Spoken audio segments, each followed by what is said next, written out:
찬양 성부 성자 성령 성삼위일체께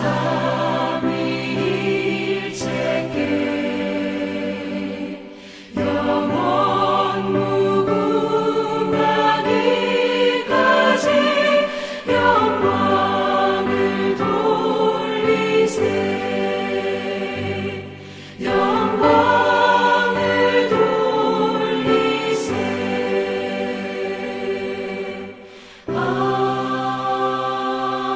아멘.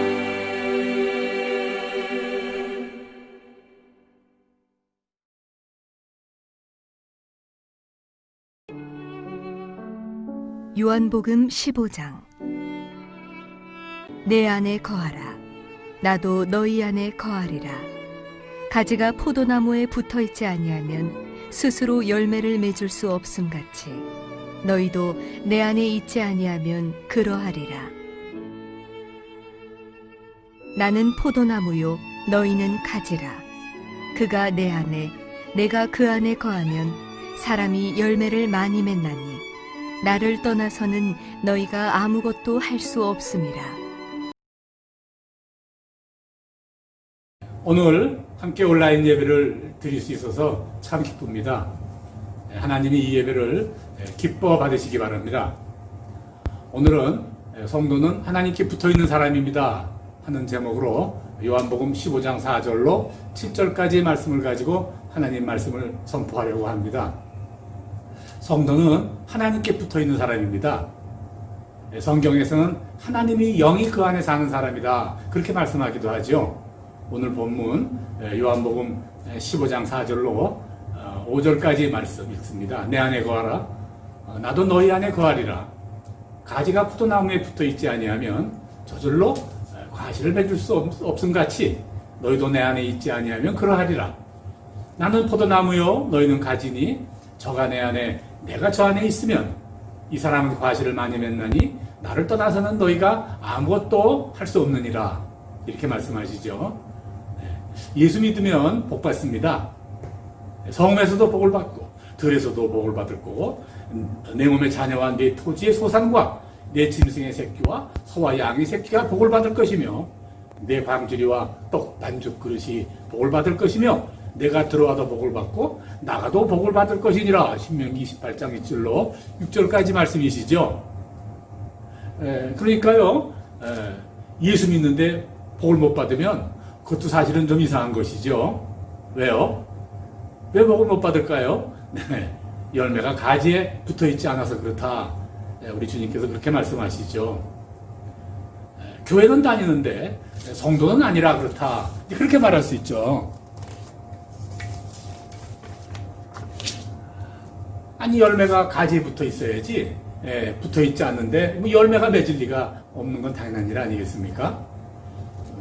하나님은요 내 안에 붙어 있으라 그렇게 말씀하시는데 그 말씀은 또 내 안에 거하라 또 이렇게도 달리해서 말씀하세요.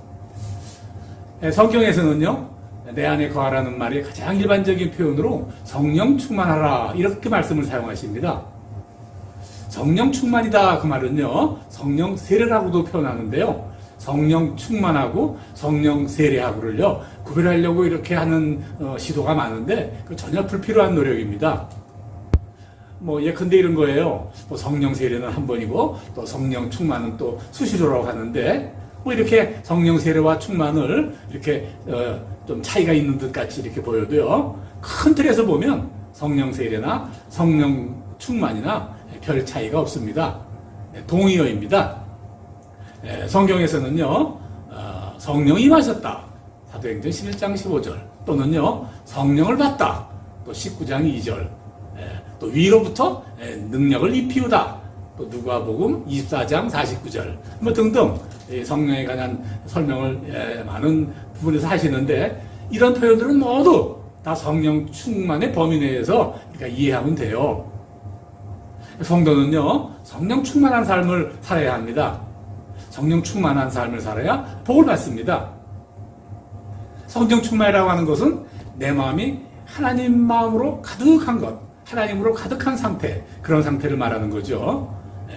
에베소서 3장 16절로 10절까지에는요.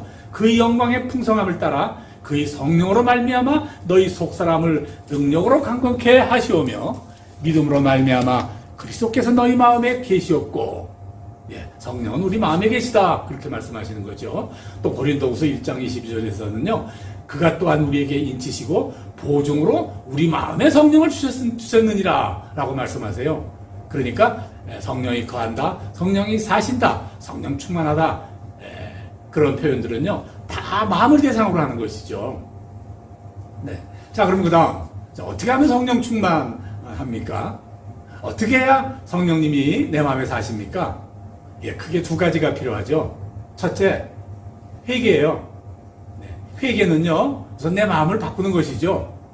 그러니까 내 마음을 바꾸려면 먼저 포기할 거는 포기를 해야 되죠. 이제껏 내가 살아온 방법이 잘못되었구나, 이것을 인정하고요. 이제껏 살던 그런 삶의 방법들을 다 포기해버리고 지금서부터라도 하나님의 법으로 살기를 작정하는 것, 그걸 우리가 회개라고 그러죠. 성경은요 마음을 찢는다 그렇게 표현도 하세요. 요엘서 2장 10절에는요 너희는 옷을 찢지 말고 마음을 찢고 여호와께 돌아올지라 이렇게 말씀하십니다. 두 번째, 순종입니다. 회개한다고 마음만 먹으면 안 되죠. 마음만 먹고 행동으로 옮기지 않으면 안 되죠. 마음 먹는 대로 행동해야 됩니다. 회개하고 마음 먹은 대로 행동하는 것, 우리가 그걸 순종이라고 부릅니다. 성령은요 순종하는 자에게 임하시죠. 베드로전서 5장 32절에는요 하나님이 자기를 순종하는 사람들에게 주신 성령이다 이렇게 표현을 하시거든요. 자기를 순종하는 사람에게 성령을 주신다 그 말씀이에요. 또 3장 24절에는요 그의 계명을 지키는 자는 주 안에 거하고 이렇게 말씀하시죠. 계명을 잘 지키는 것, 곧 그것은 행함을 의미하죠.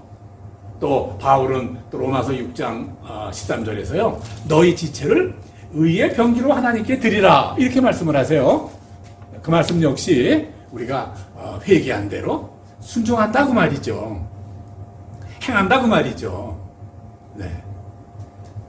그러면요 이제 내가 정말 성령 충만한 성도인지 또 아닌지 그 증거가 있나 그거 한번 확인해 볼 필요가 있습니다. 어떤 사람들은요 방언이 그 증거다 이렇게 말하는 사람들도 있어요. 또 어떤 사람들은요 치유하고 또 예언하는 또 그러한 은사가 또 우리의 성령 충만의 증거다 뭐 그렇게 말하기도 하죠. 이게 맞을까요? 그럴 수도 있지만 또 그렇지 않을 수도 있어요. 성령 충만해도 방언이나 예언이나 신의 은사가 나타나지 않을 수도 있다 그 말이죠. 그러나요 모두에게 동일한 부인할 수 없는 확실한 성령 충만의 증거가 있어요. 이게 두 가지예요. 오늘 그 말씀을 드리고자 합니다. 첫째, 내가 성령 충만을 받은 분명한 증거. 첫째, 전도하고 싶어지는 겁니다. 이거 스스로 자기 진단이 되죠. 내가 정말 전도를 해야 되겠다. 복음을 이웃과 모든 사람들에게 전해야 되겠구나. 뭐 그런 마음이 내 마음에 솟아난다면 그건 나 성령 충만한 삶을 내가 살고 있는 거고요. 뭐 그렇지 않고요. 뭐 그냥 뭐 이렇다면 그건 아닌 거죠. 내가 뭐 전도에 별 관심이 없고 나나 그저 예수 잘 믿고 천국 가면 되지 라고 그친다면 그거는 성령 충만한 것이다 라고 말할 수 없어요. 그건 자기 진단이 가능하죠. 왜냐면요 성령 충만이라는 것은 내 마음이 예수님 마음으로 가득 차지는 거거든요. 그런데 예수님 마음이 어떤가 우리가 성경을 통해 알 수 있는데 예수님 마음은 복음을 전파하고 싶은 마음으로 가득하셨어요. 우리가 복음서에 나타난 예수님의 그 삶을 보면요 많은 이적과 기적을 사람들에게 보이셨죠. 그거 자랑하려고 그렇게 하신 걸까요? 아니에요. 그것으로 인해서 복음을 전하려고 하신 거예요. 이사야서 61장 1절에서 우리 예수님의 삶에 대해서 이렇게 예언하셨죠. 주 여호와의 신이 내게 임하셨으니 이는 여호와께서 내게 기름을 부으사 가난한 자에게 아름다운 소식을 전하게 하려 하심이라. 나를 보내사 마음이 상한 자를 고치며 포로된 자에게 자유를 갇힌 자에게 노임을 전파하며 이렇게 기록되어 있습니다. 예수님이 세상에서 베푸신 모든 일들 그러한 일들은요 아름다운 소식 즉 복음을 전하기 위함이었다 그 말씀이에요. 내가 성령 충만해진다면 바로 예수님이 이 땅에 오셔서 하신 일, 그 일을 내가 하고 싶어진단 말이죠. 그리고 하고 싶어지는 것이 아니라 더 나아가서 직접 내가 예수님을 따라 그 일을 행한다 그 말이죠. 네. 우리 초대교회 성령 받은 분들이요, 오순절로 성령 받았죠, 제자들이. 그때 한결같이 한 공통된 일이 있어요. 성령 받은 베드로와 사도들은요, 강한 능력으로 복음을 증거했다. 이렇게 사도행전 2장 41절에 기록되어 있고요. 또 담담히 하나님 말씀을 전하였다 하고 또 사도행전 4장 31절에 그렇게 기록이 되어 있고요. 큰 권능으로 주 예수의 복음을 증거하였다. 이건 사도행전 4장 33절에 그렇게 기록이 되어 있어요. 그러니까 한결같이 성령 충만한 제자들의 한 일은 복음을 담대히 전파했다. 이렇게 우리에게 증거하시는 거죠. 그리고 예수님은요, 또 우리에게 아주 큰 임무를 또 우리에게 주셨죠. 우리가 잘 아는 거, 오직 성령이 너에게 임하시면, 성령이 너에게 임하시면 너희가 권능을 받고 예루살렘과 온 유대와 사마리아 땅 끝까지 이르러 내 증인이 되리라 하시니라. 사도행전 1장 8절 말씀이시죠.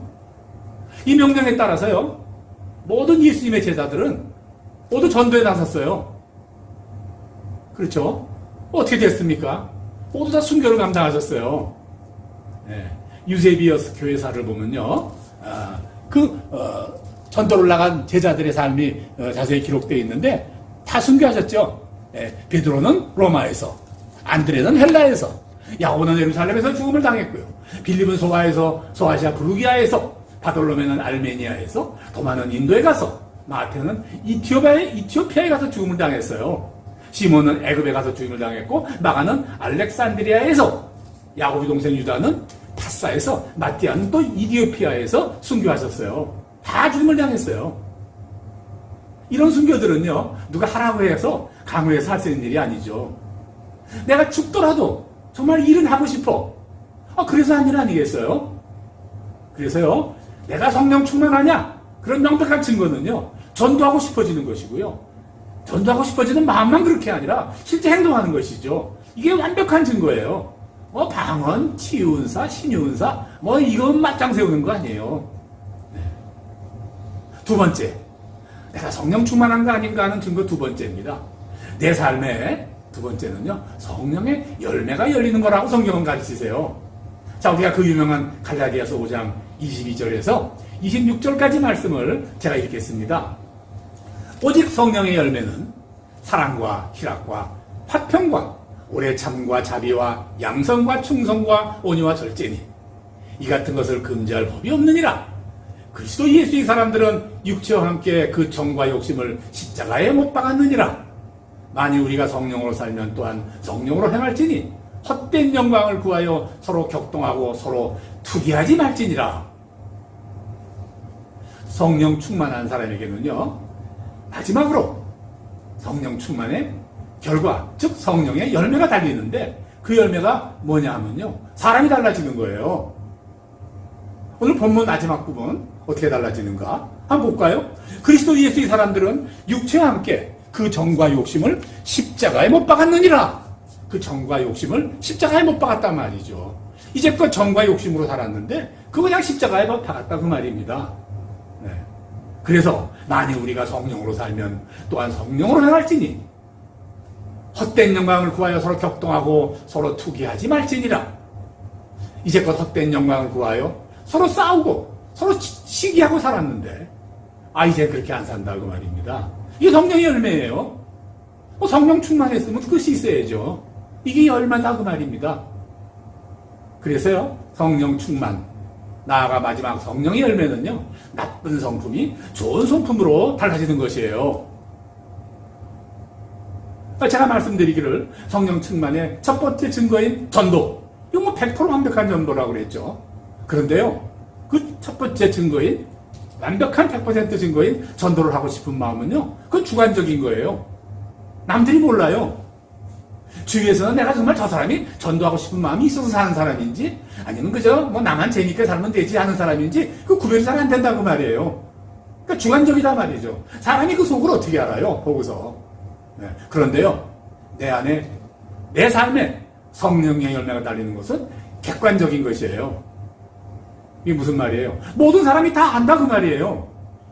사람들이 다 인정한다 그 말이에요.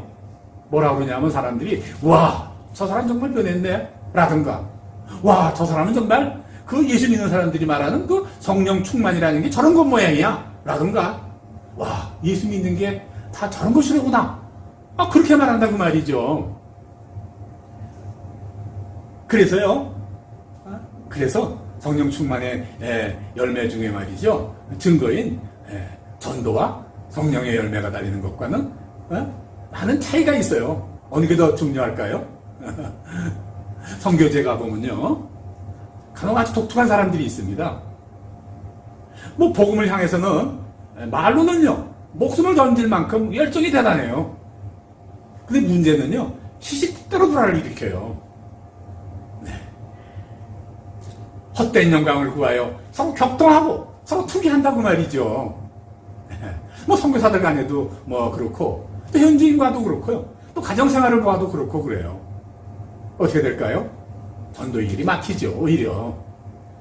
그러니까 성령 충만한 사람이다, 그렇게 말할 수 없는 겁니다. 우리 교회에서도 그래요. 열심히 있죠. 뭐 열심히 하는 것 같아요. 뭐 성도의 모습은 아주 겉으로는 좀 나타나는데, 근데 문제가 하나 있어요. 교회에 문제가 있는 곳에는 항상 그 사람이 있어요. 어찌 빼놓지 않고 문제가 있는 곳에 있는지 몰라요. 전도의 길이 막히죠. 전도의 길을 막는다면 성령 충만한 거 아니다, 그렇게 말해도 되는 것이죠. 그 사람을 위해서 아주 연약한 성도들이 떠나간다고 말입니다. 네, 성령 충만 아니에요. 교회는요 오직 한 가지 목적, 복음 전도를 위해서 세워진 거예요. 그 외에 나머지는 전부 훈련이고 준비예요. 복음 전도를 위한 준비만 하는 것이고요, 교회의 목적은 복음 전도를 위해 세워진 거예요. 그래서 초대교회 선배님들, 우리 믿음의 선배님들은요, 복음 전도를 위해서 막 순교를 감당했죠, 그죠? 말씀드린 대로. 그래서 초대교회 때에는요, 선교, 전도 그러면요, 그것은 즉 순교를 의미했어요. 전도 나간다 그러면 죽는다, 그 뜻이었단 말이죠. 그런데 지금은요, 그때와 같이 순교의 시대는 아니에요. 아무도 우리에게 복음을 위해서 죽어라 라고 강요하지 않아요. 복음을 위해서 이 생명을 걸지 않아도 되네요, 지금은요. 그럼 어떻게 해야 됩니까? 내 삶이 곧 전도입니다. 삶을 통하여 사람들이 그리스도를 볼 수 있어야 돼요. 내 삶을 통해서 사람들이 예수의 몸된 교회를 섬길 수 있어야 된다, 그 말이죠. 이걸 귀하게 볼 수 있어야 돼요. 그러니까 삶으로 복음을 전하는 거예요. 우리가 사는 삶을 보고 사람들이 우리 삶을 같이 하고 싶어서 우리 복음 안으로 들어오게 되는 그런 시대다 말입니다. 뭐 전도는 입으로 하는 거 아니죠. 전도는요, 삶으로 하는 거죠. 말로야 무슨 일을 못 하나요? 성도는 그러므로 성령 충만해야 됩니다. 성령 충만해서 성령의 열매가 우리 삶에 달려야 합니다. 타인의 영혼을 그리스도에게로 인도하는 최고의 덕목은 내 바로 성품이다, 그렇게 말씀드리는 거죠. 우리 모두 다 성령 충만을 위해서 오늘 기도하시기 바랍니다. 그렇게 기도하는 우리들에게 하나님은 전도한 마음을 주실 것이고 우리의 성품을 변화시켜 주실 것입니다. 또 그 일을 감당시키려고 또 축복을 주실 것이다, 그 말이죠. 우리 모두 복음 전도의 사명을 잘 감당하는 성도들이 되기를 우리 예수님 이름으로 축원드립니다. 네.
새